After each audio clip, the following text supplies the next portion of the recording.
true vision? I request elaboration.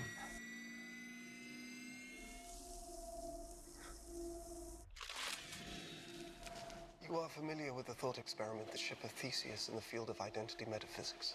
Over time, its planks of wood rot and are replaced with new planks. When no original plank remains, is it still the ship of Theseus? If those removed planks are restored and reassembled free of the rot, is that the ship of Theseus? Neither is the true ship. Both are the true ship. Well, then we are agreed. Perhaps the rot is the memories. I have not retained memories. But you do have the data. A weapon to be more easily controlled.